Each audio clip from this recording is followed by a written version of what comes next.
It's been just about 24 hours since we got our wildcard matchups, so let's go through my picks for wildcard weekend. Texans, Browns. I think this is the best game of the week next to that Lion-Ram game. I've loved the Texans all year. CJ Stroud has been my guy since college. I said he was going to win Rookie of the Year. I'm extremely happy to see them in the playoffs. Cleveland, they've been on fire for weeks now. Joe Flacco took over and has those guys rolling. That defense, elite. This team has played before earlier in the year. Cleveland annihilated Houston, but they didn't have CJ Stroud. I love CJ Stroud. He's my guy. He's the Rookie of the Year. But I'm going with the Cleveland Browns. I think the Cleveland Browns defense is good enough to hold the Texans, and I think that Cleveland Browns offense can put up more points against Houston's D than Houston's going to be able to put up against Cleveland's D. No Tank Dell out there for the Texans.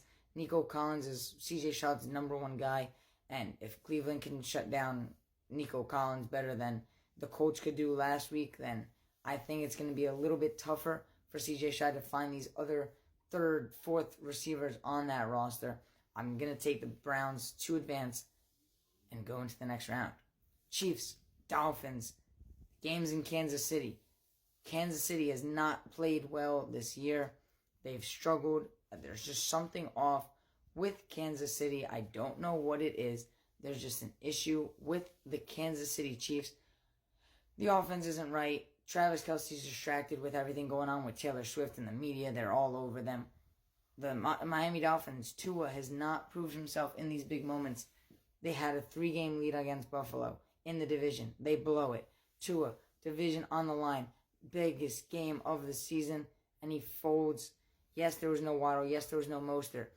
Their defense is just distraught with injuries. I'm talking about Phillips is out. Chubb is out. Van Ginkel's out for the year. Baker's out for the year. And on offense, Waddle and Mostert, those are big guys. If they are back, I'm confident in Miami. If they are not, I'm still going to take the Dolphins. I think they beat the Chiefs.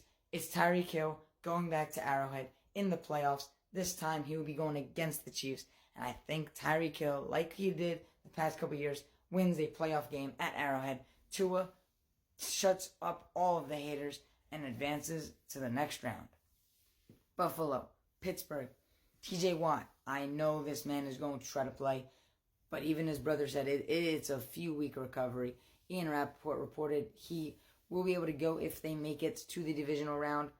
TJ Watt is going to want to play in this game. Whether or not he does, I don't think he does.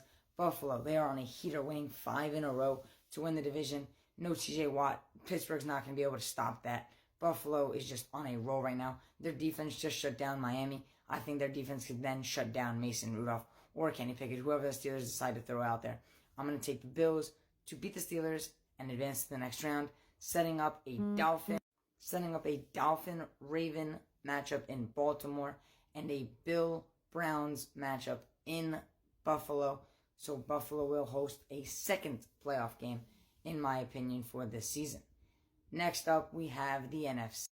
The Bucs and the Eagles, kind of one of the least exciting games in this playoffs.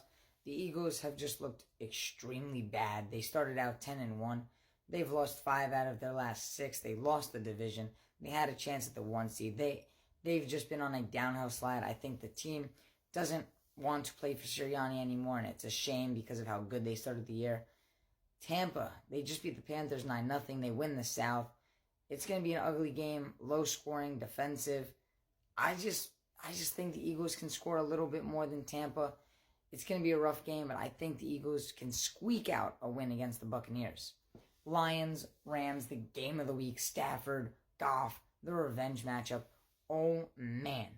Does Matthew Stafford have what it takes to go into Detroit, their first home playoff game? Matthew Stafford never did that when he was there, and just rip out the hearts of every Detroit fan. I don't think he does. I think Detroit, I think the culture that Dan Campbell has set, I just feel like this is that kind of year for them. I think they get the win. I think Jared Goff does what Stafford doesn't and takes the Lions on a little playoff run here. Next up, Dallas, Green Bay. Dallas, don't overestimate Green Bay here. Green Bay is on a heater.